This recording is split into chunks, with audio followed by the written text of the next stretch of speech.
శ్రీకృష్ణదేవరాయలు అనేటువంటి ఒక పార్లమెంట్ సభ్యుడు నిన్న పార్లమెంట్ లోక్సభలో మాట్లాడుతూ ఆంధ్రప్రదేశ్ రాష్ట్రంలో లిక్కర్ స్కామ్ జరిగిందని,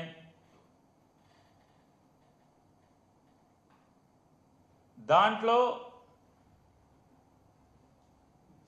ఎవరెవరో పేర్లు ఉటంకిస్తూ వాళ్ళ ద్వారా వేల కోట్ల రూపాయలు దేశాలు దాటి వెళ్ళిపోయినాయి అని చెప్పని,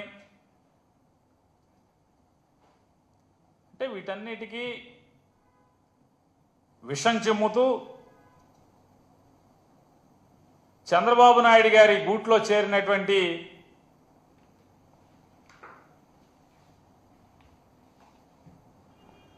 ఫ్లెమింగో పక్షి లాంటి ఈ పెద్ద మనిషి గారు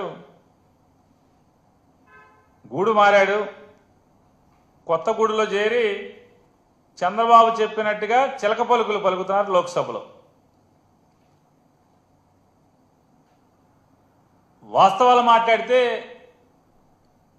ఎవరికి ఇబ్బంది ఉండదు, కానీ చంద్రబాబు నాయుడు మెప్పు కోసం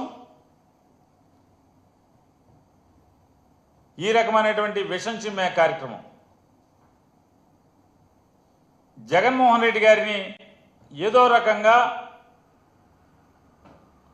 రాజకీయంగా నిందలు వేద్దామని చెప్పని, తద్వారా ప్రజలలో జగన్మోహన్ రెడ్డి గారి యొక్క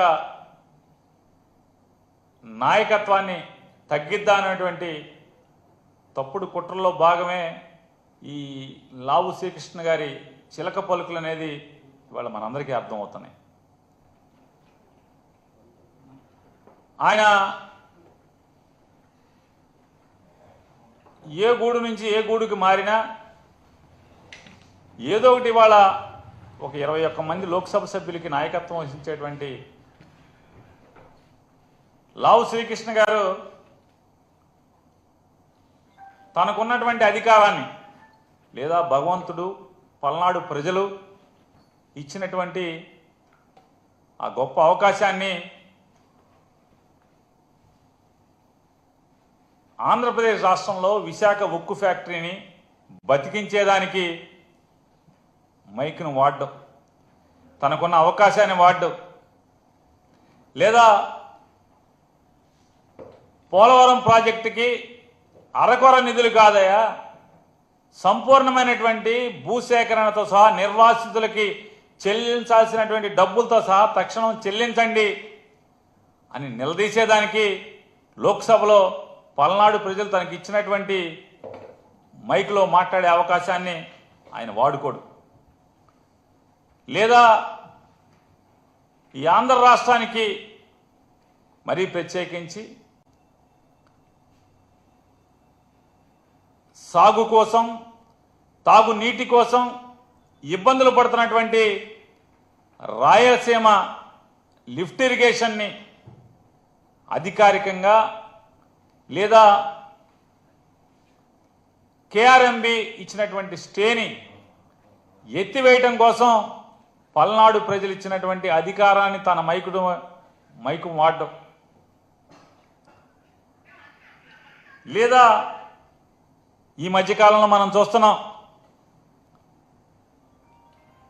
జనాభా నియంత్రణ అనేది ప్రభుత్వం ప్రజలకి నూరిపోయటం వల్ల ఈ దేశ శ్రేయస్సుని కాంక్షించి దక్షిణ భారతదేశంలోని ప్రజలందరూ కూడా జనాభా నియంత్రణ కోసం కంకణబద్దులై ఆనాటి ప్రభుత్వం చెప్పిన లక్ష్యాన్ని ఆచరణలో పెడితే దాన్ని సాకుగా ఇవాళ డబుల్ ఇంజన్ మాట్లాడుతున్నటువంటి ఈ ఇద్దరు మోడీ గారు, అమిత్ షా గారు, వాళ్ళిద్దరూ చేస్తున్నటువంటి రాజకీయ ఏదైతే రూల్స్ పేరుతో లేదా జనాభా నిష్పత్తి పేరుతో లేదా జనాభా లెక్కల పేరుతో గడచిన 40-50 సంవత్సరాలుగా పాలకులు ఆపుకుంటూ ప్రజానాయకులు ఆపుకుంటూ వస్తున్నటువంటి నియోజకవర్గాల వర్గీకరణని లేదా నియోజకవర్గాల డీలిమిటేషన్ని ఎత్తుగడగా కేవలం ఉత్తర భారతదేశంలోని 2-3 రాష్ట్రాల ఓటుతో ప్రభుత్వాన్ని ఏర్పాటు చేసుకునేలాగా లేదా దక్షిణ భారతంతో సంబంధం లేకుండా దేశాన్ని ఏల్దామని చేస్తున్నటువంటి దుర్మార్గపు ఆలోచనల్ని నిలదీసేదానికి పల్నాడు ప్రజలు ఇచ్చినటువంటి నీ లోక్సభలో మైక్ని వాడుతున్నావా అంటే దానికోసం వాడడం,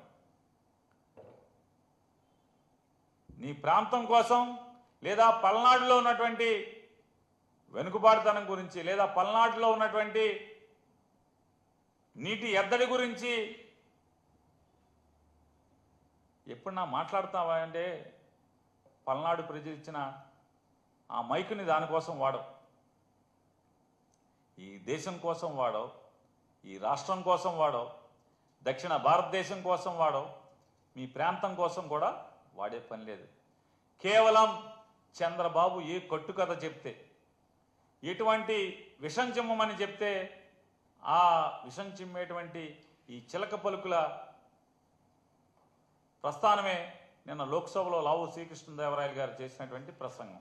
ఆయన చెప్తాడు, వెంటనే ఆంధ్రప్రదేశ్లో జరిగిన లిక్కర్ స్కామ్ మీద ఈడీ విచారణ చేసేయాలి, ఆళ్ళెవలో రెడ్డిని ఈళ్ళెవల రెడ్డిని అరెస్ట్ చేసేయాలని మాట్లాడతారు. నేను ఒక్కడే వారిని అడుగుతున్నాను, ఆంధ్రప్రదేశ్ రాష్ట్రంలో లిక్కర్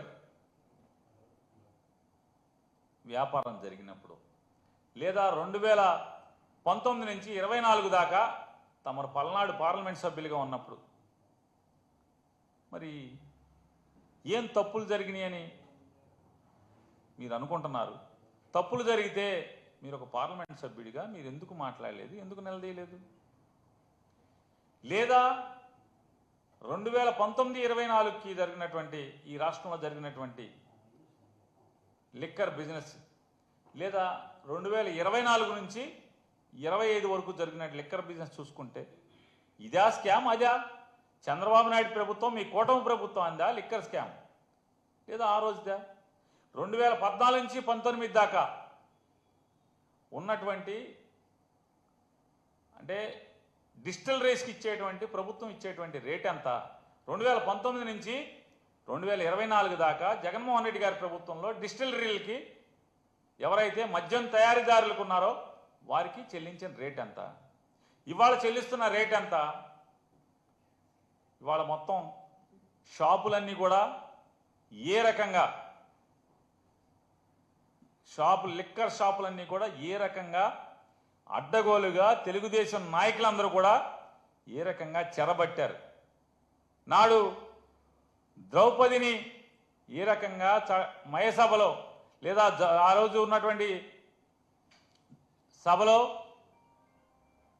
దుశ్శాసనుడు చెరబట్టినట్టుగా ఇవాళ లిక్కర్ వ్యాపారం మొత్తాన్ని తెలుగుదేశం పార్టీ శాసనసభ్యులు, తెలుగుదేశం పార్టీ నాయకులు మొత్తం ఎవరికైతే షాపులు వచ్చినాయో లేదా ఎవరి దగ్గర బార్లు ఉన్నాయో వాళ్ళందరినీ దుర్మార్గంగా, దౌర్జన్యంగా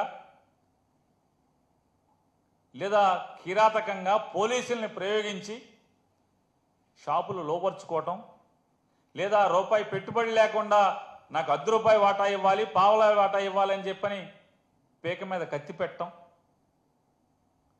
లేదా మీ ఇష్టారాజ్యంగా ఎంఆర్పి కంటే కూడా అత్యధికంగా మీరు అమ్ముకోండి, నాకు మాత్రం నెలకింతని లంచం ఇవ్వండి అని చెప్పని లంచాలు దండుకుంటున్నటువంటి కింద నియోజకవర్గ స్థాయి తెలుగుదేశం పార్టీ శాసనసభ్యుల దగ్గర నుంచి ఈ రాష్ట్ర ముఖ్యమంత్రి కానీ లేదా ఆయన కుమారుడు కానీ వీళ్ళందరూ దండుకుంటున్నటువంటి ఇదా లిక్కర్ స్కామ్ అంటే? ఏది స్కాము? ఆఖరికి గీత కార్మికుల పేరుతో కూడా అడ్డం పెట్టి లేదా వారికి షాపులు వస్తే వారిని పోలీసులతోనో రౌడీలతోనో బెదిరించి ఆ షాపులను కూడా బలవంతంగా గుంజుకుని వ్యాపారాలని దోచుకుంటున్నటువంటి ఇదా స్కామ్, లిక్కర్ స్కామ్. ఈ స్కాములు కనపడవు మనకి. ఏమీ జరగకపోయినా కూడా అప్పుడు స్కామ్ అని చెప్పని కట్టుకథలు చెప్పాలి.